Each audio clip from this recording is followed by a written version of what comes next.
نظم عنوان دی اختر. زما بېوسه مسافر یاره، د کور ورک شوې در په دره یاره. نه دې ناڅاپه اوازونه راځي، نه دې په غوږ زما غږونه راځي. څومره اوږدې مسافرۍ له لاړې، ته سعودي ته مزدورۍ له لاړې په ژړا.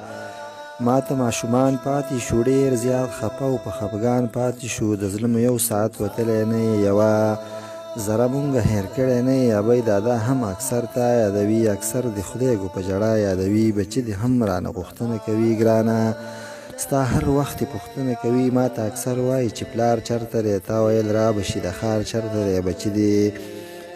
بچي دې ګوته دروازې ته نیسي، یا یې د لار هغې کوڅې ته نیسي. اکثر په منډه دروازې له درومي، تا پکې ګوري هم کوڅې له درومي.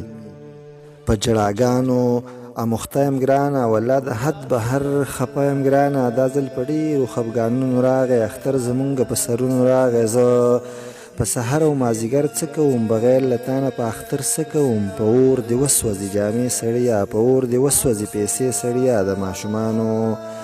د ماشومانو د جبۍ پرېوته، هم د خبرو ګلالۍ پرېوته. تا عادت کړي دي عادت غواړي، بچي دې هغه محبت غواړي. داسې عجیبه پریشانی مې یوسي، داسې عجیبه ستوماني مې یوسي. د خپل نصیب سره لېږیا اوسمه، څه بېمزې او وارخطا اوسمه. نصیب تقدیر ته ګناه نشته، بخت چې کوټه شي باچاهان ټکرې خوري. که نصیبونه خرڅېدلی، ما به دا خپل په کاسره ورکړی ونه. لکه یتیم چې څنګه خفه وي، داسې زمونږ بچي خفه ستومانه دي نه. د دنیا لږه زندګي ده، بغیر له تا به په مونږ تېره شي میینه.